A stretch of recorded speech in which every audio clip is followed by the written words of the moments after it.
India's finest Medicover Hospital now opened exclusive hospital for women and children opposite High-Tech Charminar. Medicover Women and Child Hospital. Proddatur నియోజకవర్గంలో 5 సార్లు ఎమ్మెల్యేగా గెలుపొంది మరోమారు MLA అభ్యర్థిత్వానికి ఖరారు కోసం ఎదురుచూస్తున్న తరుణంలో ఆయన 1985లో రాజకీయ అరంగేట్రం చేశారనే చెప్పవచ్చు. ఎందుకంటే 1985లో టీడీపీతో పోటీ చేసినటువంటి తర్వాత కాంగ్రెస్ పార్టీతో వరుసగా పోటీ చేసి ఈ నియోజకవర్గంలో గెలుపొందగలిగింది. అయితే ఈ నేపథ్యంలో మరోమారు ఎమ్మెల్యే టికెట్ ఆశిస్తున్నారు. అయితే ఆయనకు టికెట్ రాదన్న ఒక ప్రచారం జరుగుతుంటే మరోవైపు ఆయనకే టికెట్ ఖరారు చేస్తున్నటువంటి ప్రచారం కూడా పొద్దుటూరు నియోజకవర్గంగా వినిపిస్తున్న పరిస్థితి. ఈ నేపథ్యంలో నంద్యాల వరదరాజరెడ్డి గారు ఉన్నారు, మాజీ ఎమ్మెల్యే. ఆయన్ని అడిగి చూసుకునే ప్రయత్నం. అయ్యా నమస్కారం. అయ్యా మీకు చంద్రబాబు ఎలాంటి హామీ ఇచ్చారు? టికెట్ మీకు రాదని ఒక ప్రచారం జరుగుతుంది. అసలు టికెట్ మీకు వస్తుందని ఆశిస్తున్నారా? ఆశిస్తున్నా. చంద్రబాబు ఎలాంటి భరోసా ఇచ్చారు? ఇప్పుడు నేను 1981 నుంచి రాజకీయాలలో ఉంటా. అంతకుముందు నేను గ్రామ మున్సిపల్గా పనిచేసేవాడిని. 81 సమితి ఎలక్షన్స్ ఉన్నాయి. అప్పుడు సమితి ప్రెసిడెంట్ అని ఉన్నారు. మీకు అందరికీ గుర్తుందో లేదో. సమితి ప్రెసిడెంట్ అని అంటే ఒక 5 మండలాలు కలిసి 5 ఫిర్కాలు అంటున్నారు. అప్పుడు 5 ఫిర్కాలు కలిసి ఒక సమితి ఉంటుంది. ఆ 5 ఫిర్కాలు కలిసి సమితిగా ఉంటే సమితి ప్రెసిడెంట్ అందరూ ఉంటారు. అప్పుడు సమితి ప్రెసిడెంట్కు డైరెక్ట్ ఎలక్షన్ వచ్చింది. అప్పుడు అంజయ్య ముఖ్యమంత్రిగా ఉండేటప్పుడు పబ్లిక్తో డైరెక్ట్గా సమితి ప్రెసిడెంట్ ఎలక్షన్లు వచ్చినాయి. ఆ సమితి ప్రెసిడెంట్ ఎలక్షన్స్ నేను గ్రామ మున్సిపల్కు రాజీనామా చేసి డైరెక్ట్ ఎలక్షన్లో సమితి ప్రెసిడెంట్గా పోటీ చేసినాను.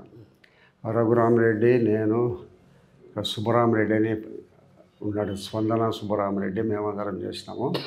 నేను అప్పుడు ఎలక్షన్లో 760 ఓట్లతో రఘురామరెడ్డి గెలిచినాడు. 760 ఓట్లతో నేను ఓడిపోయినాను. అప్పుడు ఎన్నికల్లో డాక్టర్ ఎంవి రమణారెడ్డి నాకు చదువుకునే రోజుల్లో నాతో కలిసి ఉండేవాడు.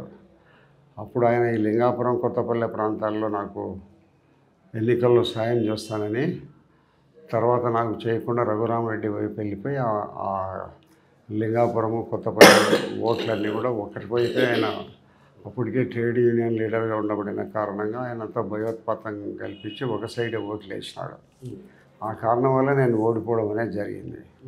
తర్వాత నన్ను ఓడించినాడు కదా అనే ఉద్దేశంతో మేము అందరం కలిసి అతని మీద అతని దౌర్జన్యాలను తగ్గించాలని మేమందరం కలిసి ఒక గ్రూపుగా ఏర్పడి మేము అప్పటి నుంచి ప్రొద్దుటూరు రమణారెడ్డి అంటే భయం. ప్రొద్దుటూరు ప్రజల్లో రమణారెడ్డి అంటే మాట్లాడకనే అంత భయోత్పాతం అనే పరిస్థితి. ఎందుకట్లయ్యా? అతను చాలామందిని చంపినాడు. ట్రేడ్ యూనియన్ ఆయన మాజీ నక్సలైట్ వచ్చి నక్సలైట్లలో నుంచి వచ్చి ప్రజా జీవితంలోకి వచ్చి డాక్టర్గా చదువుకునే తర్వాత కొంతకాలం ఉచితంగా ప్రాక్టీస్ చేసి ట్రేడ్ యూనియన్ ఏర్పాటు చేసి అన్ని చోట్ల అన్ని ఫ్యాక్టరీలలో పనిచేసే వాళ్ళను, లారీ డ్రైవర్లను, క్లీనర్లను అన్ని యూనియన్లను ఏర్పాటు చేసి ట్రేడ్ యూనియన్ ఏర్పాటు చేసి మనం పనిచేస్తేనే కదా వాళ్ళ ఫ్యాక్టరీ నడిచేది, మనం పోయి డ్రైవర్గా పోతేనే కదా వాళ్ళ బండి తోలి నడిచేది. ఇట్లా ఈ మాదిరిగా అందరికీ చెప్పి వాళ్ళలో ఒక ఆశలు రగిలించినారు. మీకు ఒక లారీ ఇప్పిస్తాను, మీరే సొంతంగా లారీ నడుపుకోండి, మీరు మిల్లర్లందరూ మీరు అడిగినంత. అప్పుడు ఆంధ్ర కాటన్ మిల్ అని ఉండేది, పెన్నా కాటన్ మిల్ అని 2 కాటన్ మిల్లు ఉన్నాయి. మీకు అందరికీ ఎవరికి తెలియదు. నాకు ఎందుకంటే 82 సంవత్సరాల వయసు కాబట్టి నేను అప్పటి నుంచి ప్రొద్దుటూరులోనే ఉన్నాను కాబట్టి నాకు తెలుసు. Andhra cotton mill, Penna cotton mill అని 2 కాటన్ మిల్లు ఉన్నాయి. కాటన్ మిల్లులో ట్రేడ్ యూనియన్ పెట్టినాడు. యూనియన్ పెట్టి వాళ్ళు ఏం పనిచేసేదిలే. అక్కడ దాంట్లో మామూలుగా కార్మికులకి అందరికీ భోజనం వస్తుండేది. ఆ భోజనం దాంట్లో మెస్లో తిరుగుతాడము రమణారెడ్డి ఎంటమ్మడి. ఏం పనిలే, భోజనం పెడుతున్నారు, జీతాలు ఇస్తున్నారు, ఎంటమ్మడి తిరుగుతున్నారని ఆయన ట్రేడ్ యూనియన్ అట్లే వస్తే దానిని పూర్తిగా Andhra cotton mill, Penna cotton mill 2 మూసేసేటంత వరకు ఆ వర్కర్లందరూ పని చేయకుండా అవన్నీ మూసేయడం జరిగింది. దాంట్లో కొంతమంది ఇండస్ట్రియలిస్ట్ కూడా కొన్ని ఫ్యాక్టరీలు కూడా మూతపడిపోవడం జరిగింది. అప్పుడు సందర్భంగా ప్రొద్దుటూరుకి ఎక్స్ఎమ్మెల్యేగా ఉన్నాడు రామసుబ్బారెడ్డి అని ఒక ఆయన చంపినాడు.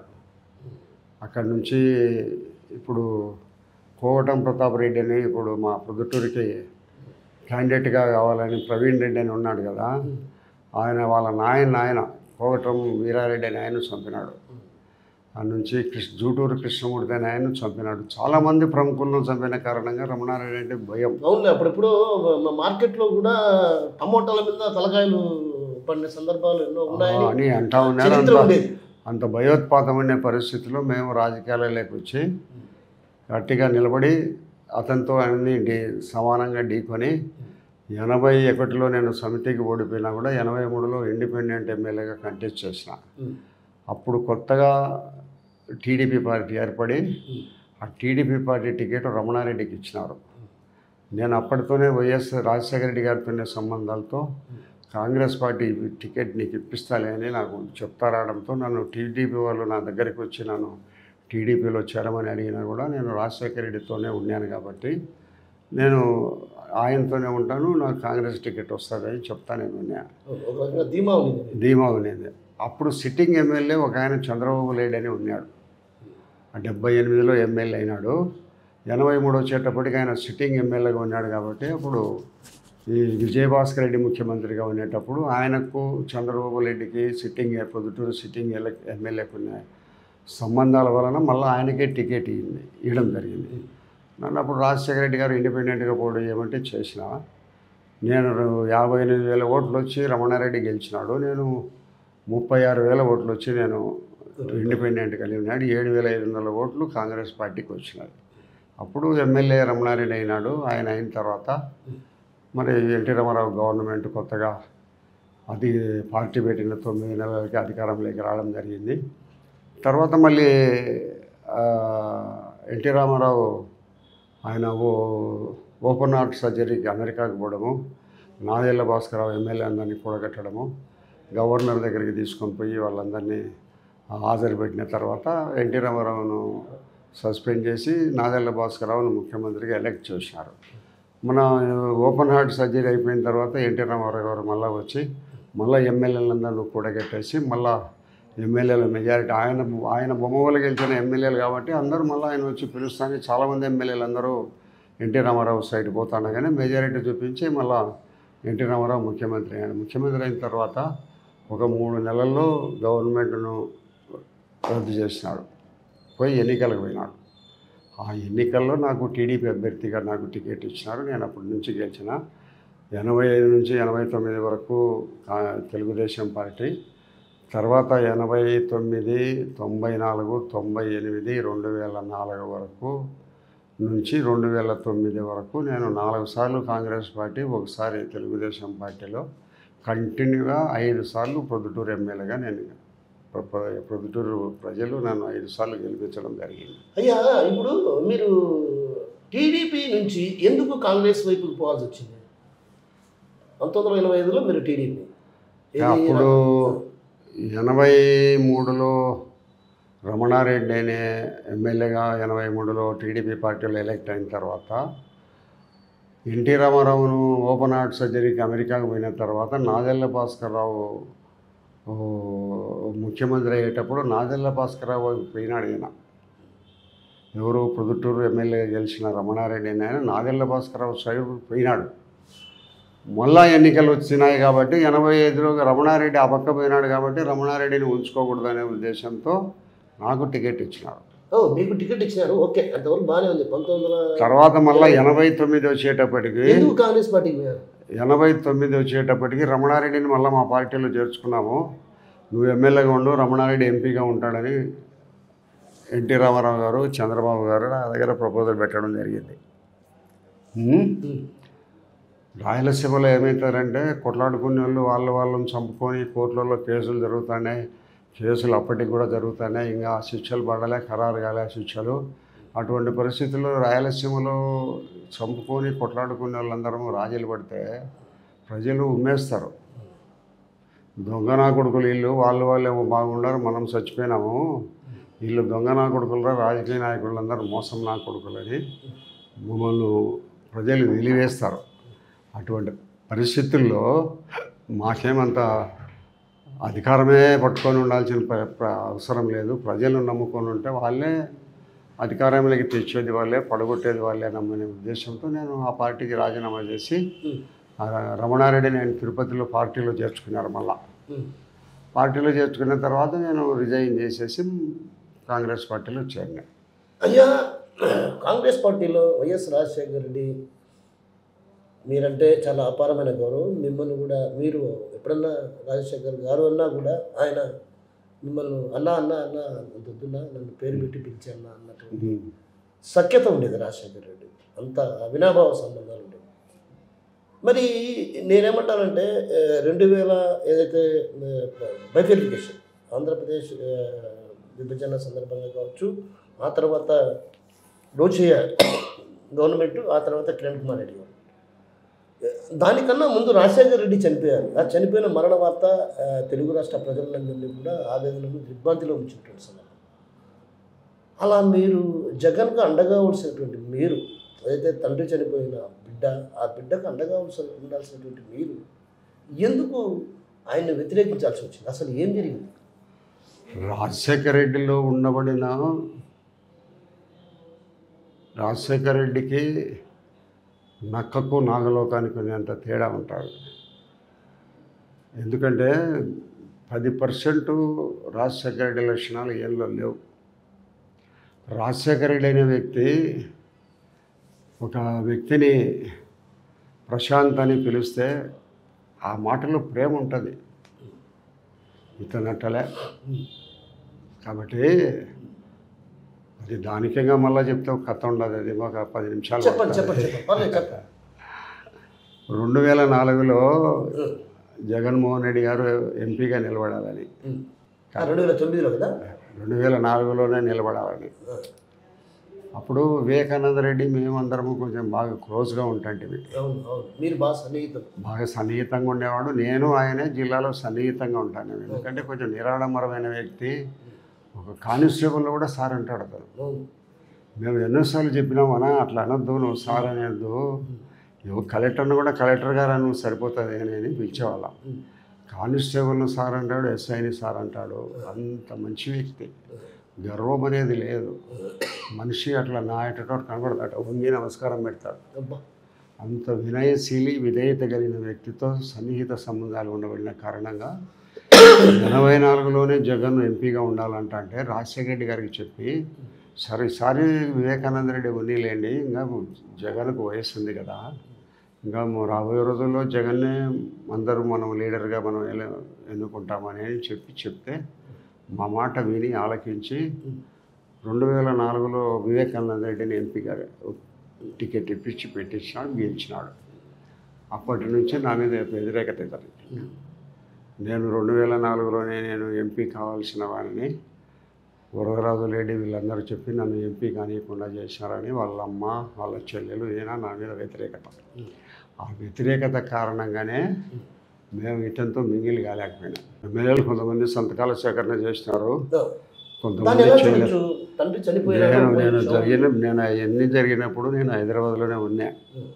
రాజశేఖర రెడ్డి డెడ్ బాడీ తీసుకొని వచ్చి ఇడుగులపాయలో దహనం చేసి అది బూడిచేటంత వరకు ఉండి మళ్ళీ పొద్దున్నే హైదరాబాద్ పోయినాం. అప్పటికే మన్మోహన్ సింగ్ గారు, సోనియా గాంధీ వచ్చి బాడీలను చూసిపోయిన తర్వాతనే, రాజశేఖర రెడ్డి బాడీని చూసిన తర్వాతనే మళ్ళీ కడపకు తీసుకురావడం జరిగింది 2009లో. అప్పుడు మళ్ళీ మరుసటి రోజు నేను హైదరాబాద్ పోయినా. ఎక్కడంతా జరిగే వ్యవహారములంతా నాకు తెలుసు. సంతకాల సేకరణ కొంతమంది చేశారు, కొంతమంది చేయలే. అప్పుడు హైకమాండ్ ఏమైందంటే ఎవరైతే బాగుంటుందనే ఆలోచనతో రోసయ్య గారిని హైకమాండ్ ఫిక్స్ చేసింది. తర్వాత మళ్ళా జరిగిన సంవత్సరానికి స్పీకర్గా ఉండబడిన తను ఇంతకుముందు సురేష్ రెడ్డి అని ఆయన స్పీకర్గా ఉన్నాడు. ఆ స్పీకర్గా ఉన్న ఆయన ఇతను స్పీకర్గా ఉన్నాడు. ఎవరు? కిరణ్ కుమార్ రెడ్డి కూడా.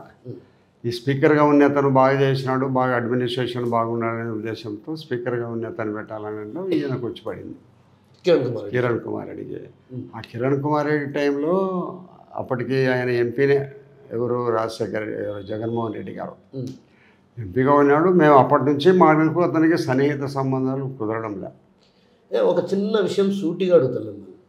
రాజశేఖర రెడ్డి గారికి జగన్కు ఉన్నటువంటి వ్యత్యాసం చాలా తేడా ఉంది, నక్కకు నాగలకు అనుకున్నది తేడా ఉందని మీరే స్పష్టంగా, ఎందుకంటే దగ్గర నుండి చూశారు కాబట్టి రాజశేఖర రెడ్డితో మీకున్న సాన్నిహిత్యం ఉన్న నేపథ్యంలో దాన్ని పక్కన ఉన్నారు. మీరు ఇంకొక మాట అన్నారు, వివేకానంద రెడ్డి గారు చాలా సౌమ్యులు, మృదు స్వభావం. ఆయన హత్యను ఎలా చూడొచ్చు? అంత దుర్మార్గం ఇంకోటి ఉండనే ఉండదు. అంటే ఓ రకంగా అందరూ ఏమంటారంటే ఇప్పటికీ కూడా ఆ కేసు తెలుసుకోలేని పరిస్థితి, ఎలా చూడొచ్చండి?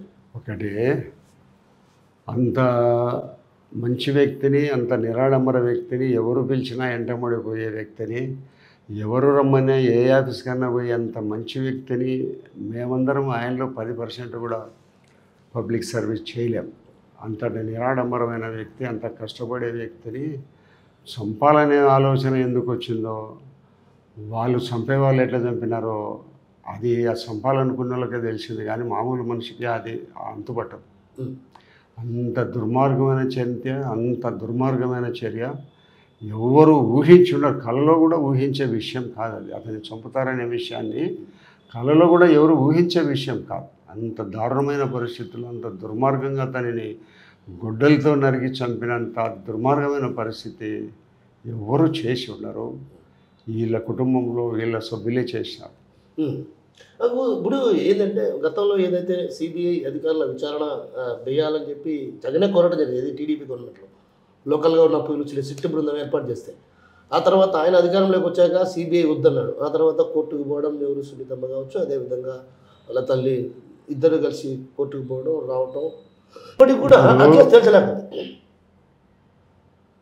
సిబిఐ విచారణకు వస్తే సిబిఐ వాళ్ళు ఎవరి మాట వినరు. సిబిఐ లేకుండా గవర్నమెంట్ ఉంటే ఆంధ్రప్రదేశ్ గవర్నమెంట్ కంట్రోల్లో ఉంటుంది. పోలీస్ కానీ సిబిఐ సిఐడి కానీ వీళ్ళందరూ గవర్నమెంట్ కంట్రోల్లో ఉంటారు. అప్పటికి హత్య ఎవరు చేశారనే విషయం వాళ్ళ ఫ్యామిలీలో అందరికీ తెలుసు కాబట్టి సిబిఐ వస్తే ఇది డెత్గా లోతుకు పోతారు. లోతుకు పోయితే ఎవరెవరు చేసినారు, ఎవరెవరు దీంట్లో ఇన్వాల్వ్ అయి ఉంటారు అనేది అందరికీ అంతా తెలిసిపోతుందనే ఉద్దేశంతో సిబిఐ వద్దన్నాడు ఆయన. కానీ ఇప్పుడు మీరు కుటుంబంతో బాగా సన్నిహితంగా ఉంటారు, మీరు చూస్తూ ఉంటారు కదా తరచుగా. అప్పట్లో జగన్ ఎలా వ్యవహరించేవాడు తండ్రి పట్ల కానీ చిన్నాన్న పట్ల కానీ? చిన్నతనంలో ఇతను పబ్లిక్ స్కూల్లో చదువుకునేవాడు. ఒక్కోసారి ఏదో అల్లరి తుల్లరి చేసే వాళ్ళ నాయన బాగా కొట్టేవాడు ఇతను. అప్పటి నుంచి అంత గారాభం ఎక్కువ, కొడుకు వీళ్ళమ్మ గారాభం ఎక్కువ. పుట్టుకతో ఎవరికైనా తల్లిదండ్రులకు కొడుకుల మీద బిడ్డల మీద బాగా ప్రేమ ఉండడం సహజమే. అది ఆ మాదిరిగా కొంచెము రాజశేఖర రెడ్డి కూడా రాజకీయాలలో ఇతను నా తర్వాత ఏదైనా రావాలని ఆలోచనలో ఉండేవాడినాడు కాబట్టి ఆయన ఉండబోయిన టైంలోనే ఇతనికి కొంత ప్రవేశం కల్పించినాడు. అంటే ఒక రకంగా కొన్ని సందర్భాల్లో స్ట్రెస్కి లోనయ్యే వాళ్ళు అని అప్పట్లో చనిపోయిన తర్వాత రోసయ్య చెప్పేవాడు, జగన్ కారణంగా అని. రోసయ్య అది ఫ్యామిలీ మ్యాటరు. వాళ్ళ ఇంట్లో వాళ్ళు ఏదో సమస్యల్లో కొంత ఈయన వాళ్ళు గొడవ పడేవాళ్ళు, మళ్ళీ ఏదో కొడుకు తండ్రులు కాబట్టి సర్దుకొని పోతాంటారు అనేది ఇతరులు చెప్పిన మాట. మనమైతే ప్రత్యక్షంగా చూసింది అయితే ఏం లేదు. అయ్యా, ఇప్పుడు అవినాష్ రెడ్డికి ఇటీవల కాలంలో అవినాష్ రెడ్డి ప్రమేయం ఏదైతే హత్యకు కుట్ర చేశారన్నటువంటి బలమైన ఆరోపణల నేపథ్యంలో అటు సిబిఐ కూడా ఇటీవల కాలంలో అరెస్ట్ చేయడానికి ప్రయత్నాలు చేసింది. అయితే మీ ఎమ్మెల్యే తరచుగా టీడీపీ చేసే ఎవరైతే టీడీపీ నేతలు విమర్శలు చేస్తున్నారు, అవినాష్ మీ ఎమ్మెల్యే చెప్తున్నారు, టీడీపీ నేతలు ఏం చేస్తున్నారంటే అవినాష్ రెడ్డి ప్రమేయం ఉంది, బీటెక్ రవి కావచ్చు, ఇతరత్ర. అయితే ఒక్క నిమిషం, అయితే మీ ఎమ్మెల్యే ఏమంటాడంటే ఆయన దోషి కాదు, దోషి అని కోర్టు నిర్ణయిస్తే నేను ప్రత్యక్షంగా రాజకీయాల నుంచి విరమించుకుంటాను, ఎలా చూడొచ్చు అంటారు? ఇప్పుడు మా ప్రొద్దుటూరు ఎమ్మెల్యే చెప్పేది, అందరూ చెప్పేదంతా సిబిఐ రాకముందు మేము ఎవరము వాళ్ళు అవినాష్ రెడ్డి దోషి అని మేమేం చెప్పలే, వాళ్ళ నాయన దోషి అని చెప్పలే. వాళ్ళ ఈ దస్తగిరి కానీ ఈ పిఏ కృష్ణారెడ్డి కానీ ఇప్పుడు కేసులో ఎవరైతే ఉన్నారో వాళ్ళందరూ దోషులని మేము ఎవరం చెప్పలే, ఎవరు మాట్లాడుకోలే. సిబిఐ వచ్చిన తర్వాత వాళ్ళ ఇన్వెస్టిగేషన్లో తేలి వీళ్ళందరూ కుట్ర చేసి చంపినారని వాళ్ళు దర్యాప్తులోని విషయాలు వెల్లడించిన తర్వాతనే మేమందరం వాళ్ళ దోషులు వాళ్ళే చేశారని అనుకుంటున్నాం. ఈ విషయాన్ని బయటపడ్డప్పటి నుంచి కూడా పులివెందల ప్రాంతం అంతా కూడా నిజంగా వీళ్ళే చేశారని ఒక నిర్ణయానికి వచ్చి ప్రజలు మాట్లాడుకుంటున్నారు. కాదు ఇప్పుడు మీ దగ్గర మీ శిష్యుడే ఎవరు ఇప్పుడు ప్రస్తుత ఎమ్మెల్యే రాచమల్లి శివప్రసాద్ రెడ్డి మీ శిష్యుడే. ఎందుకు మీ మధ్య అతని మధ్య విభేదాలు వచ్చాయి? అసలు ఎందుకు విడిపోవాల్సి వచ్చింది మీరు? ఇప్పుడు రాజకీయాలలో శాశ్వత శత్రుత్వము శాశ్వత మిత్రత్వం ఉండదు. ఆయనకు రాజకీయంగా పైకి ఎదగాలని ఉంది, మేము రాజకీయంగా ఉండాలనుకుంటున్నాము. నా దగ్గర ఉంటే ఆయనకు రాజకీయంగా ఎదిగే అవకాశాలు తక్కువ, బయట పోయి ఉంటే సొంతంగా ఎదగచ్చుననే ఆలోచనతో ఆయన బయటికి పోయినాడు. అందుకు తోడు జగన్మోహన్ రెడ్డి నేను అప్పుడు 2004లో ఎంపీగా వద్దన్నాను కాబట్టి ఆయనకు నా మీద వ్యతిరేకమైన అభిప్రాయంతో ఈయన దగ్గరికి తీసినాడు. ఈయనకు దగ్గర తీసి ఆయన్ను చేరదీసి ఆయన నన్ను ప్రోత్సహించినాడు. అరే ఎమ్మెల్యే అవుతానంటే అతను పోగొట్టుకుంటాడా? దాంట్లోకి పోయినాడు, అవకాశాలు వచ్చినా అయినాడు. అంటే ఒక రకంగా ఎదుగుదల వరదరాజు రెడ్డి జీర్ణించుకోలేడు అనేదే కదా, ఒకరి ఎదుగుదల వరదరాజు రెడ్డి జీర్ణించుకోలేడు అనే భావనే కదా. ఇప్పుడు నేను రాజకీయాల్లోకి వచ్చిన తర్వాత నా దగ్గరగా పనిచేసి నా శిష్యులుగా ఉండబడిన వాళ్ళు 2 ఎమ్మెల్యేలు అయినారు, 2 మున్సిపల్ చైర్మన్లు అయినారు. ఈ రాయలసీమలో అట్లా ఎమ్మెల్యేల దగ్గర పనిచేసిన వాళ్ళు ఎవడన్నా ఎమ్మెల్యే అయినాడు కానీ మున్సిపల్ చైర్మన్ అయిన ఒకరిని చూస్తాం. చెప్పు పేరు చెప్పు. నేను నాకు చెప్పేవాడు ఇప్పుడున్న ఎమ్మెల్యే దగ్గర ఎవరిని ఎదగనియాడు, వాళ్ళ బావమరిది వాళ్ళ అన్న అతనే ఓపెన్గా చెప్తా అంటాడు. నేను ఇప్పుడు నా దగ్గరకు వచ్చి ఎవడైనా పైకి వచ్చేవాడు ఉంటే వాడిని పైకి తెస్తా. నాకు చెప్పేవాళ్ళు నువ్వేమో వాళ్ళని పైకి తెస్తున్నా, వాళ్ళే రేపు ఎదురు తిరుగుతారంటే తిరగని ఈడు తిరగకపోతే ఆడు తిరుగుతాడు, అతను తిరగకపోతే అతను తిరుగుతాడు, అతను తిరగకపోతే ఇంకొకటి తిరుగుతాడు. ఎవడో కూడా పోటీ ఉంటాడు కదా, నాకేం ఊరికి వదిలిపెట్టదారా? అదేం లేదు. ప్రజాస్వామ్యంలో ఎవరికి శక్తి సామర్థ్యాల మేరకు ఎన్నికల్లో పోటీ చేసే అర్హత ఉంటుంది. దేవుడు కూడా ఎవరెవరు ఎమ్మెల్యే కావాలా, ఎవరు మంత్రి కావాలా, ఎవడు మున్సిపల్ చైర్మన్ కావాలా, ఇవన్నీ రాసి పెట్టింటాడు కాబట్టి జరుగుతుంటాయి. వాళ్ళు చొరవ ఉండి ముందుకు పోయినారు, దేవుడు అవకాశం ఇచ్చినాడు, అయిపోయింది అంతే. అయ్యా ఒక చిన్న విషయం మీరు అన్నారు, రమణారెడ్డి గారు ఉన్నప్పుడు ఫ్యాక్షన్ విపరీతంగా ఉండేది, హత్యలు జరిగినాయి. Okay right. బట్ నేనేమంటున్నానంటే మీ ఎమ్మెల్యే గారు సాక్షాత్తు మీ శిష్యుడే ఏమంటున్నాడంటే హత్యా రాజకీయాలు చేసేది వరదరాజు రెడ్డే. నేను ఎన్ని కేసుల్లో ఉన్నా, ఆయన ఎన్ని కేసుల్లో ఉన్నాడు? ఆయన ఎన్ని కేసుల్లో ముద్దాయిగా కోర్టుకు తిరిగినాడు, నేను ఎన్ని కేసుల్లో కోర్టులో ముద్దాయిగా ఉన్నా. ఎవరు ఎక్కువ కేసులు ఉంటే నేర చరిత్రుడు అతను అవుతాడు. అతను 4 కేసులు 307 4 కేసుల్లో ముద్దాయిగా ఉన్నాడు. అతను నా మీద చెప్తే ఎట్లా? నేను ఎవరిని చంపించినాను? అతను చంపించిన వాళ్ళు ఉన్నారు ఒకరిద్దరు. ఎవరు నందం సుబ్బయ్య అతన్ని చంపించినాడు అంటున్నారు. ఇంకొకరు వాళ్ళ ఏదో వెంకటరెడ్డి అనే ఒక ఆయన ఏదో ఎవరికి తెలియకుండానే చంపేశారంటారు. ఒకరిద్దరిని కాళ్ళు ఎరగొట్టిన సంబంధాలు కేసులు ఉన్నాయి. ఇవన్నీ చేసింది ఆయన. నేను ఎవరిని కాళ్ళు ఎరగొట్టించినా, ఎవరిని చంపించినా, ఎన్ని కేసులు ఉన్నాయి నా మీద? నేను రౌడీ షీటర్నా? చెప్పు. ఆయన రౌడీ షీటరా? రౌడీ షీటర్గా ఉండి ఎమ్మెల్యేనా తీర్చుకున్నాడు. వాళ్ళ బావమరిది ఇప్పటికీ రౌడీ షీటరే. అతను చెప్తా ఉండొచ్చు, నాలుకకేముంది మాట్లాడుతుంటే మాట్లాడుతుంటే. రక్తం మరకలేని కుటుంబం ఏదైనా ఉందంటే అది రాచమల్లే. ఏమో ఇప్పుడు గుంటూరు ప్రజల్ని అడగండి, నేను చెప్తే వ్యక్తిగత అదే మాట అంటాడు ఆయన కూడా. మీరే మాట అయితే అంటున్నారో అదే మాట అంటాడు ఆయన. నువ్వు నన్ను చెడ్డోడు, ఈయన ఉడుగు దుర్మార్గుడు అని ఒక్కరితో నిరూపిస్తే ₹1 కోటి లెక్కిస్తాను నీకు అంటాడు. నాకే నువ్వు అది ఎవరు చెప్పాలా? ప్రజలు చెప్పాలి. నువ్వు ఒక అసెంబ్లీ ఎలక్షన్ మాదిరి ఓటింగ్ జరుపు. ఆ ఓటింగ్లో ప్రజలు తెలుస్తారు. రిజల్ట్ ఇచ్చాపోద్దు రమ్మని ఆయన కూర్చోబెట్టు, చూడయా నువ్వు దుర్మార్గం అని నేర్చినాయే అని అబద్ధ చూపి ₹1 కోటి తీసుకొని పో. అయ్యా ఇప్పుడు ₹1 కోటి కాదు, నీకు ₹1000 కూడా అయ్యాడు. ఇప్పుడు నందం వెంకట సుబ్బయ్య హత్య కేసులు నేను చంపలేదు, నేను చంపించాల్సిన అవసరం నాకు అంతకన్నా లేదు, నాకు గిన తెలిసింటే సుబ్బయ్య ఇప్పటికీ బతికి ఉండేవాడే అనేది ఆయన వాదన. ప్రతి ఒక్కడు చెప్తాంటాడు నాకు తెలిసింటే నేను చేయించునని. అయిపోయినాక అందరు చెప్పే మాటలే నాకు తెలియదని. ప్రతి ఒక్కడు నేరం చేసిన ప్రతి ఒక్కడు పొరపాటు నేను ఏదో రమ్మంటే పోయినాను అంతే తప్పక నేనేమి కుట్టమని లేదు చేయమని లేదు అంటారు. అందరూ చెప్పే మాటలే నీతి మాటలే అన్నీ.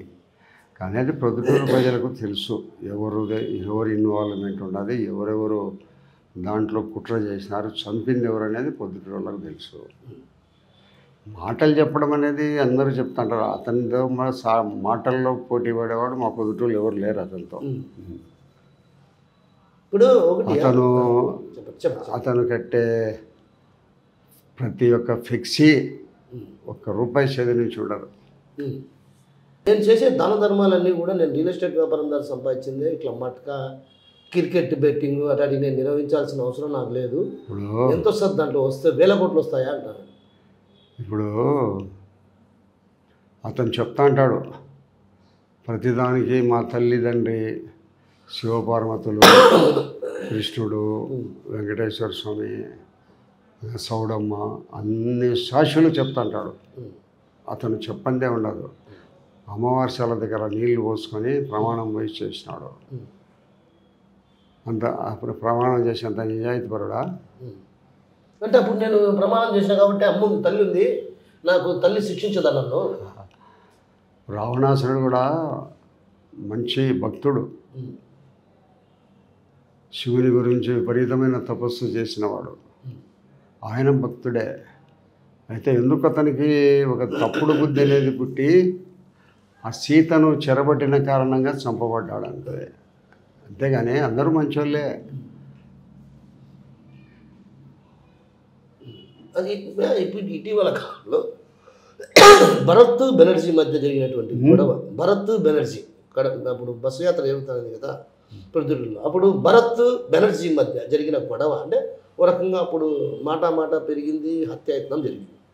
ఈ హత్యాయత్నం కేసులో ప్రవీణ్ కుమార్ రెడ్డి పైన కేసు పెట్టారు. అయితే ప్రవీణ్ కుమార్ రెడ్డి నా భర్త ప్రమేయమే లేదని వాళ్ళ భార్య ఒకవైపు చెప్తారు. మరోవైపు రాచమల్లి ఏమంటున్నాడు, ఏదైతే హత్య జరిగిన రోజు వెంటనే ఫోన్ పోయింది. ఎవరికి పోయింది? ప్రవీణ్ కుమార్ రెడ్డికి పోయింది. అంత వేగంగా ఆయన తెలిసింది, అంటే పోలీసుల కన్నా వేగంగా ఆయన తెలిసింది. ఆయన ఎలా చూడొచ్చు అంటారు?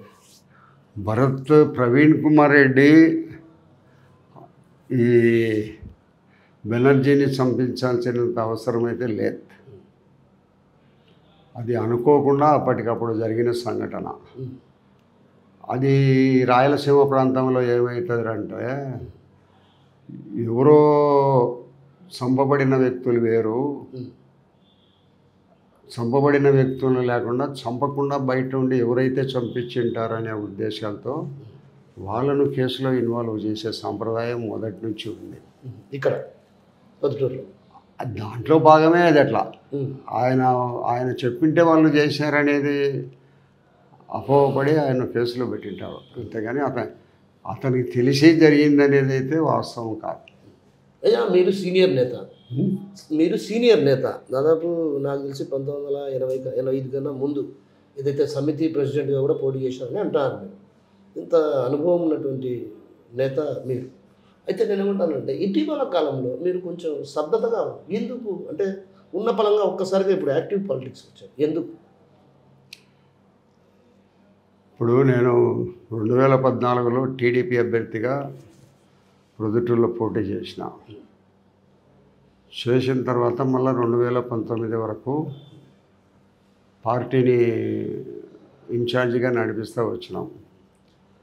అప్పుడు ఉన్నట్టుండి టికెట్ మార్చి లింగారెడ్డికి ఇచ్చినాడు. లింగారెడ్డికి ఇస్తే మళ్ళీ నేను ఎందుకు యాక్టివ్గా ఉండాలి? ఆయన యాక్టివ్గా ఉండాలి, ఆయన చూసుకోవాలి కదా పార్టీని. ఆయన కూడా మీ దగ్గర రాజకీయ సుచరికం చేసినటువంటి వ్యక్తే కదా. మనకి నిక్కర్లు కట్టుకుంటాను నా కాడికే. మరి నిక్కర్లు కట్టుకున్న వ్యక్తి ఇప్పుడు మిమ్మల్ని విభేదించడం ఏంటి? ఇప్పుడు రాజకీయాలలో ఇప్పుడు రోజు ప్రధానమంత్రి నరేంద్ర మోడీ నేను ఏమైనా మాట్లాడచ్చు. ఇదేం డెమోక్రసీలో రైట్ ఉంది కదా, ఎవరు మాట్లాడేదానికైనా ఆ రైట్ మాట్లాడతాము. ఏముంది దానికి? లింగారెడ్డి మాట్లాడతాడు, ఎవరైనా మాట్లాడతారు. మాట్లాడేదానికి విలువ ఉందా లేదా అనేది, ప్రజలు దీన్ని హర్షిస్తారా లేదా అనేది తెలుసుకొని మనం మాట్లాడాలి. మరి రాచమల్లి ఒక సవాల్ విసిరినాడు మీ టీడీపీ నేతలకే. ఏమని సవాల్ విసిరినాడు? 150 కోట్లు నాకు లెక్కిస్తే నా ఉండబడిన ఆస్తి మొత్తం మీకు రాయిస్తా. ఇటీవల కాలంలో అటు పొద్దుటూరు వేదికగా 2,000 కోట్ల రూపాయల ఆస్తులు సంపాదించుకున్నాడు రాచమల్లి అని మీరు కావచ్చు, ఇంకా ఇతర నేతలు అన్నారు. ఇప్పటికీ కూడా చెప్తాలే, ఏం చెప్తారు? ఇప్పుడు కూడా అతను సంపాదించినాడని చెప్తా, 1000 కోట్లు సంపాదించినాడని చెప్తా. మరి అప్పుడు 150 కోట్లు ఇచ్చి ఆ 1000 కోట్లు మనం తీసుకోవడం మేలు కదా. ఇప్పుడు ఆదాని, అంబానీ, రిలయన్స్ వాళ్ళు వీళ్ళందరి దగ్గర ఎంత వస్తుంది? లక్షల కోట్లు వాళ్ళ దగ్గర ఉంది. వాళ్ళ దగ్గర సొంతం ఎంత ఉంటుంది? వాళ్ళ భార్య పేరుతో ఇన్కమ్ ట్యాక్స్ కట్టుకునే దానిమైన కొంత ఉంటుంది. మిగతా ఆస్తులన్నీ ఎక్కడ ఉంటాయి? బినామీలు ఉంటాయి. అందరంతే చేసేది. ఆదాని ఉన్నాడు, ఇప్పుడు బ్యాంకు నరేంద్ర మోడీ వాళ్ళ ఏదో దాదాపు 1,000 కోట్ల రూపాయల అప్పులు రద్దు చేసినాడు. ఆ 1,000 కోట్ల రూపాయలు రద్దు చేసిన దాంట్లో నరేంద్ర మోడీ ఎంత తీసుకుంటాడు? నరేంద్ర మోడీకి ఏమి ఇంటికి ఇయ్యడు, పెళ్ళాం లేదు, పిల్లలు లేరు, ఏం లేదు. ఆయన సొంతానికి ఏం కాదు, పార్టీకి తీసుకుంటాడు. పార్టీకి తీసుకునేంత మాత్రంతోనే నిజాయితీపరుడు అవుతాడా? ఈరోజు ఏ రాష్ట్రంలో ఎన్నికలు జరిగినా కూడా 10,000 కోట్ల రూపాయలు ఖర్చు పెట్టేదానికి రెడీగా ఉన్నారు వాళ్ళు. ఎమ్మెల్యేలు దొరికితే కొనుక్కునేదానికి ఒక్కొక్కరికి 100 కోట్లు ఇచ్చి రూపాయలైనా కొనుక్కొని పార్టీని గవర్నమెంట్. కర్ణాటకలో పార్టీని పడగొట్టినారు, మధ్యప్రదేశ్లో పార్టీని పడగొట్టినారు, గోవాలో పార్టీని పడగొట్టినారు, బాంబేలో పార్టీని పడగొట్టినారు. ఇట్లా డబ్బు ఎక్కడి నుంచి వచ్చింది? నరేంద్ర మోడీకి పెళ్ళాం లేదు, పిల్లలు లేదు, కరెక్టే. సొంతానికి ఏమి ఇంట్లో పెట్టుకోడు. ఎక్కడొచ్చింది డబ్బు? ఇట్లా సంపాదించింది. అరే సంపాదించింది కాకపోతే ఆడ నుంచి తెస్తారా? అట్లా ఇతను చెప్పేదంతే, ఈ పెద్ద డబ్బున్న వాళ్ళందరూ చెప్పేది అంతే. నా దగ్గర ఎంత ఉందో చూడు, నాది 150 కోట్లు అంటే 150 కోట్లని ఎక్కడి నుంచి వచ్చింది? 2014 ఎన్నికల అప్పుడు వీటిలో అతని ఆస్తి చెప్పి మనం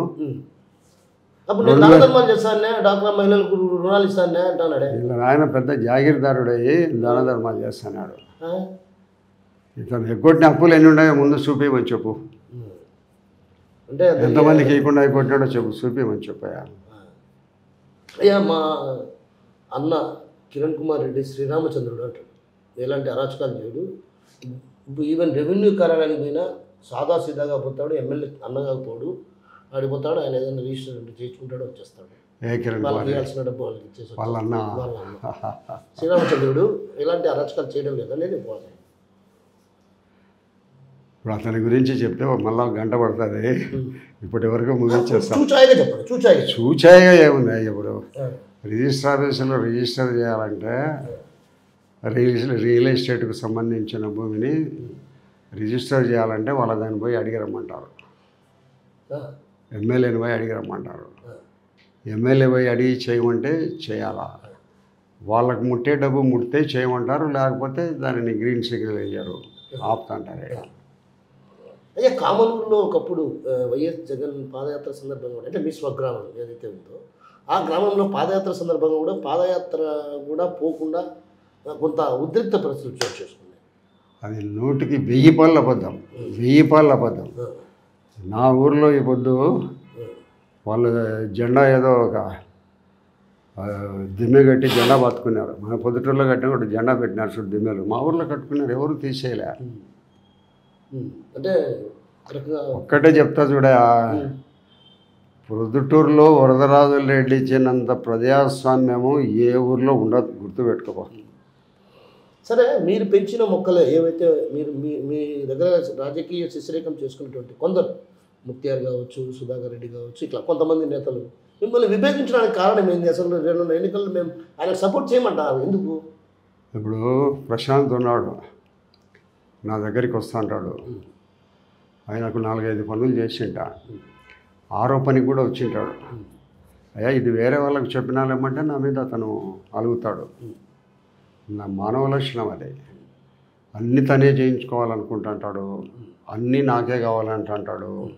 అందరిది వచ్చేది కూడా నాకే కావాలనుకుంటుంటారు. వాళ్ళకు కొన్ని చేయలేని అనుకుంటే ఏముండదు. కాబట్టి ఇవన్నీ మనిషికి ఎన్నో రకాలైన ఆశలు దురాశలు చేటు చేసుకొని ఎన్నో రాజకీయ పదవులు కావాలా ఈ కావాలా అది కావాలని ఉండే కాలంలో మనం ఉన్నాం కాబట్టి ఎందుకు పోయినారు ఎక్కడ పోయినారు అనే దానికి కారణాలు ఏమి ఉండవు. సరే, ఒకటి చిన్న విషయం, బ్రహ్మిణి ఉక్కు కర్మాగారం వైఎస్ రాజశేఖర రెడ్డి ఏర్పాటు చేశారు కదా, ఓబులాపురం మైనింగ్ విషయంలో ప్రభుత్వం అప్లికేషన్ పెట్టుకుంటే ఎవరికి అప్లికేషన్ ముందుంటే వానికి అనే సిస్టమ్ ఉన్నింది. ఆ సిస్టంలో మాది ముందుండింది అప్లికేషను. అది చట్టబద్ధంగా అప్లికేషను సీనియారిటీ ప్రకారం ఇవ్వాలంటే మాకు రావాలా. జగన్మోహన్ రెడ్డి అనే వ్యక్తి అధికారంలో ఉండే పార్టీ కాబట్టి అన్నీ మాది ముందున్న అప్లికేషన్ తీసి ఏదో వెనక పెట్టేసి జనార్దన్ రెడ్డి అప్లికేషన్ ముందు పెట్టించి మైనింగ్ వాళ్ళకి ఇప్పించుకున్నారు. అంటే అప్పట్లో రాజశేఖర రెడ్డి కదా సీఎం గారు, కొడుకు కదా. నువ్వు నీ కొడుకు మాట వింటావా నా మాట వింటావా? నువ్వు ఎందుకు వింటావు నా మాట? ఎందుకంటే మీరు గొప్పవాళ్ళు పెద్దోళ్ళు. లేదు, ఎందుకంటే మీరు చెప్పే మాటలు మాకు చాలా స్ఫూర్తిదాయకం. మీరు చాలా సీనియర్. చెప్పేది ఇది ఊరికే వచ్చేది ఏమి సంబంధం లేకుండా ఆయనకు సంబంధం ఉండిపోయేది అయితే ఇంటంటాం. మన సొంతానికి ఇంటికి వస్తుంది ఇది. గాలిజనాడికి వస్తే వాళ్ళకు 40% ఇంటికి వస్తుంది డబ్బు. ఆ రూపకంగా వచ్చింది, వేల కోట్ల రూపాయలు డబ్బు ఉంది వాళ్ళకు. అట్లాంటిది ఎందుకు వదులుకుంటారు ఎవరైనా? సరే, మీరు 5 టర్ములు ఎమ్మెల్యేగా కొనసాగినారు. ఇక్కడ ఉన్నటువంటి మీరే అన్నారు ఆంధ్ర కాటన్ మిల్లు మూతపడినాయి, తర్వాత అతిపెద్ద వ్యవసాయ కర్మాగారమైనటువంటి రైతు కర్మాగారమైనటువంటి పాల కేంద్రం అవన్నీ మూతపడినాయి. ఎందుకు దాన్ని పునరుద్ధరించుకు చర్యలు తీసుకోలేకపోయారు మీరు? ఇప్పుడు పూర్వకాలంలో ఉండబడిన ఫ్యాక్టరీలు నడుస్తా అంటే అట్నే నడుస్తాయి. ఇప్పుడు పాల ఫ్యాక్టరీలు చుట్టుపక్కల దండిగా వచ్చినాయి, మళ్ళీ నూలు ఇండస్ట్రీస్ దండిగా వచ్చినాయి. అంతా ఆటోమేటిక్ మిషనరీ వచ్చింది. ఇప్పుడు గతంలో ఉండబడిన ఇండస్ట్రీ అంతా మాన్యువల్ లేకుండా ఇప్పుడు ఏదో సిమెంట్ ఫ్యాక్టరీలు ఉన్నాయి. నేను కొంతకాలం దాంట్లో ట్రేడ్ యూనియన్లు ఎర్రగుంట్లకు జువారీ సిమెంట్కు ట్రేడ్ యూనియన్ లీడర్గా ఉన్నాను ఒక 20 ఏళ్ల పాటు. అప్పుడు ఉండబడిన మాన్యువల్ ఇప్పుడు లేదు. మాన్యువల్ ఇప్పుడు అంత అవసరం లేదు. అప్పుడు 400-500 మంది పనిచేస్తా అంటే ఇప్పుడు 70-80 మందితో పని జరుగుతుంది. అంతా ఆటోమేటిక్ యంత్రాలనే వచ్చినాయి. ఇప్పుడు ఇక్కడ కూర్చుంటే ఎక్కడ ఏ యంత్రం పనిచేస్తుంది అని ఇక్కడ మనం కంప్యూటర్లో చూస్తూ ఉండొచ్చు. ఆ యంత్రం ఏదైనా ట్రబుల్ వస్తా అంటే పొరవైపోయి దాన్ని గ్రీస్ పెట్టుకో, అది వేయిపో, ఇది వేయిపో అని ఈ నుంచి చెప్పచ్చు. అయాలకు ఆ యంత్రం దగ్గర మనిషి కాచుకొని కూర్చుంటాడు. ఇప్పుడు ఆ అవసరం లేదు.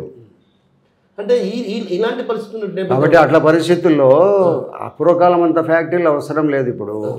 ఇప్పుడు ప్రైవేట్ ఫ్యాక్టరీలు చాలా వచ్చినాయి. ఆ కారణాల వలన ఈ ఫ్యాక్టరీలన్నీ కానీ ఈ ఆయిల్ నూలు మిల్లులు కానీ ఇవన్నీ లేటెస్ట్గా వచ్చిన దాని వలన ఇప్పుడు అంత మన పాతదాన్ని పునరుద్ధరించిన దాని వలన పెద్ద ప్రయోజనం ఉండదు అనేది ప్రభుత్వ ఆలోచన. అయ్యా, చిన్న తరహా పరిశ్రమ ఏర్పాటు చేస్తే జీవనోపాధి ఉంటుంది కదా, 10 మందికి జీవనోపాధి ఉంటుంది కదా. కానీ జీవనోపాధి లేకుండా నిరుద్యోగ యువత కూడా ఇబ్బంది పడతారు. చేసేవాడు ఎవడు ఉన్నాడా? చేసేవాడు డబుల్ బెడ్. నిన్న తెలంగాణలో నేను మొన్నటి దినం ఒక క్వశ్చన్ వేసినారు. కేసీఆర్ 2014 ఎన్నికల్లో నేను అన్ని షుగర్ ఫ్యాక్టరీలను, నిజాం షుగర్ ఫ్యాక్టరీని ఇవన్నీ తెరిపిస్తాను, అన్నీ పాత పద్ధతిలో నడిపిస్తానని చెప్పినాడు. 2014 నుంచి 2023 వరకు ఏమీ పట్టించుకోలే. నిన్న మళ్ళీ రేవంత్ రెడ్డి చెప్పినాడు ఏమని, మేము మా మేనిఫెస్టోలోనే ఉంది, మేము ఇవన్నీ నడిపిస్తామని. మళ్ళీ తెచ్చి సొంతంగా నిజాం షుగర్ ఫ్యాక్టరీ ఇవన్నీ మేము నడిపిస్తామని చెప్పినాడు. చూడాలా, దానికి కొంత టైం ఇవ్వాలా. అయ్యా, ఇంకోటి చిన్నగా చివరిగా ఏదైతే రాజుపాలెం దగ్గర యాదవులు ఉన్నటువంటి ఒక గ్రామం ఉందంట. రాజుపాలెం దగ్గర ఏదో ఊరు, సోమాపురం. ఆ గ్రామంలో కాజ్వే ఉందంట. నీళ్లు ప్రవహిస్తే వాళ్ళు పంట పొలాలకు పోవాలంటే చీర పైకి ఎత్తుకొని పోవాల్సినటువంటి దౌర్భాగ్య పరిస్థితి. దాదాపు 5 పర్యాయాల ఎమ్మెల్యేగా ఉన్నటువంటి వరదరాజు రెడ్డికి అది కనిపించలేదా? ఆ మహిళల ఇబ్బందులు కనిపించలేదా? నేనే స్వయంగా ఇప్పుడు డబ్బులు తెచ్చి హై లెవెల్ అంతా నిర్మిస్తాను అంటారు. ఇప్పుడు రాజుపాలెంకి పోయే రోడ్లు, రాజుపాలెం నుంచి ఆ ఊరికి పోయే రోడ్లు ఎవరు వేసారంట. సోమాపురానికి పోయి యాదవులు ఊరికి రోడ్డు వేసారంట. నేను ఎమ్మెల్యే అయ్యేటప్పటికి పొద్దుటూరు నుంచి రాజుపాలెం మీద చాగలేవునికి పోయే రోడ్డు ఒక్కటే బ్లాక్ టాప్ రోడ్డు. ప్రతి ఊరికి బ్లాక్ టాప్ రోడ్డు ఉంది, ప్రతి ఊరికి బస్సు ఉంది, ప్రతి ఊరికి కరెంట్ ఉంది, ప్రతి మూటికి కుళాయిల నీళ్ళు ఇస్తూ ఉన్నాం. ఈ ప్రతి ఊరికి బస్సులు ఉన్నాయి. ఇవన్నీ ఎటు వచ్చినాయంటే అది కూడా పుచ్చకన్నగాడు అదొకటే చెప్తాడు. ఇవన్నీ అది చేలల్లో గ్రామాలకు వచ్చిపోయేదానికి సౌకర్యాలని పూర్తి స్థాయిలో 100% నేను చేసిన.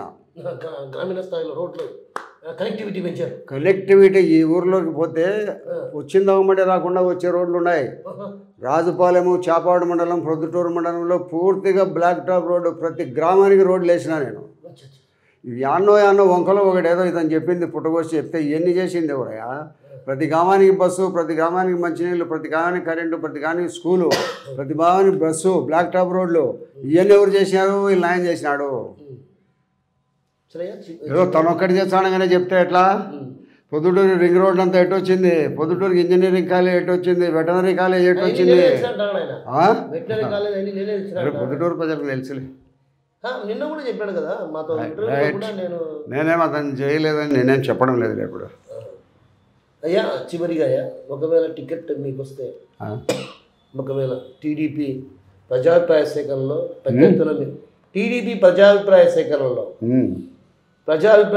పెద్ద ఎత్తున మీకు మద్దతు వస్తే, అభ్యర్థిగా మీ పేరు ఖరారైతే, ఆయన ఏమంటాడంటే రాచమల్లు నాకు 2014లోనే ఆయన ఓడిపోయినాడు, మళ్ళీ నా గురువు అని నేను చెప్పడంలే, మళ్ళీ ఓడిపోతాడు ఆయన ఖచ్చితంగా, నేను మెజారిటీ గెలుస్తాను. ఎన్నికల్లో గెలవడము ఓడము ఒకటి ఉంటుంది. నిలబడిన ప్రతి వ్యక్తి గెలుస్తాను అనుకుంటుంటాడు, గెలుస్తాననే ప్రతి ఒక్కటే ఓడిపోతుంటాడు. ఓడిపోయేవాడు గెలుస్తుంటాడు, గెలిచేవాడు ఓడిపోతుంటాడు. ఇవన్నీ సహజంగా జరుగుతుంది. ప్రజలు నిర్ణయిస్తారు. 50,000 మెజారిటీ ఉండొచ్చు. నేనేం అతని మెజారిటీని తగ్గియడం కానీ అతను గెలవడని కానీ నేనేం చెప్పడంలా. నాకు అవకాశం ఇస్తే ఎన్నికల్లో పోటీ చేస్తా అంతే.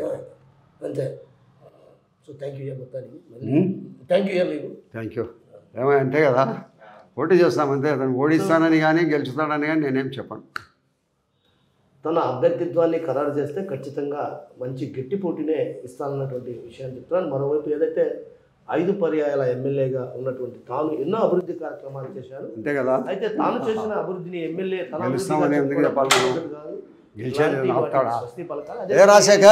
అవినీతి అక్రమాల పైన కూడా అటు పెద్ద ఎత్తున ఆయన పాల్పడుతున్న పరిస్థితి. అయితే దీన్ని కప్పిపుచ్చుకునేందుకే ఇలాంటి ప్రయత్నాలు చేస్తున్నారు. ప్రొద్దుటూరును సుందరంగా అభివృద్ధి చేయడంతో పాటు ఫ్యాక్షన్ రూపుమాపిన చరిత్ర నాదే అన్నటువంటి విషయాన్ని మనతో పాటు ఉన్నటువంటి మాజీ ఎమ్మెల్యే వరదరాల రెడ్డి గారు చెప్తున్నారు. కెమెరా పర్సన్ నాగేశ్వరతో కిషోర్, RTV కడప. మరిన్ని వీడియోస్ కోసం ఛానల్ ని సబ్స్క్రైబ్ చేయండి, లేటెస్ట్ అప్డేట్స్ కోసం వాట్సాప్ ఛానల్ ని ఫాలో చేయండి, అండ్ లింక్ డిస్క్రిప్షన్ లో ఉంది.